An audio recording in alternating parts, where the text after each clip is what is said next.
এই মুহূর্তের যে খবরের দিকে নজর রাখবো, আরজিকর মেডিকেলের নার্সিং হোস্টেলে আত্মহত্যার চেষ্টা। তৃতীয় বর্ষের নার্সিং পড়ুয়ার আত্মহত্যার চেষ্টা। রক্তাক্ত অবস্থায় উদ্ধার করা হয় সেই নার্সিং পড়ুয়াকে, ভর্তি করা হয় আরজিকর মেডিকেলের ট্রমা কেয়ার সেন্টারে। আরজিকর হাসপাতালের নার্সিং হোস্টেলে আত্মহত্যার চেষ্টা, তৃতীয় বর্ষের নার্সিং পড়ুয়ার আত্মহত্যার চেষ্টা।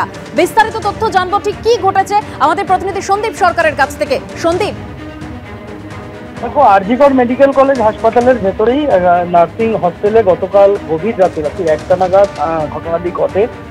একজন নার্সিং পড়ুয়া, তার নাম বুলটি গড়াই, বাড়ি পুরুলিয়াতে। তাকে ওই ঘরের তার পাশের ঘরের তার যে সহপাঠীরা রয়েছেন তারা রক্তাক্ত অবস্থায় উদ্ধার করেন। যেটা এখনো পর্যন্ত ঘটনা সম্পর্কে জানা গিয়েছে যে তিনি আত্মহত্যার চেষ্টা করেন।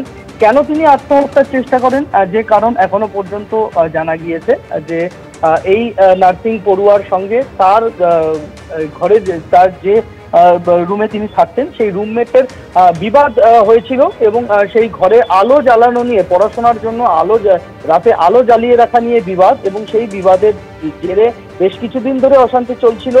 যে নার্সিং পড়ুয়া আত্মহত্যার চেষ্টা করেছেন তার অভিযোগ যে তিনি কর্তৃপক্ষকে বিষয়টা জানিয়েছিলেন, নার্সিং কর্তৃপক্ষকে বিষয়টা তিনি জানিয়েছিলেন, কিন্তু নার্সিং কর্তৃপক্ষ উল্টে তার উপরই দোষারোপ করেন এবং সেই কারণে তিনি মানসিক অবসাদে ভুগতে শুরু করেছিলেন এবং সেই মানসিক অবসাদের জেরে গতকাল রাতের আত্মহত্যার চেষ্টা। এখনো পর্যন্ত সেরকমটাই জানা গিয়েছে।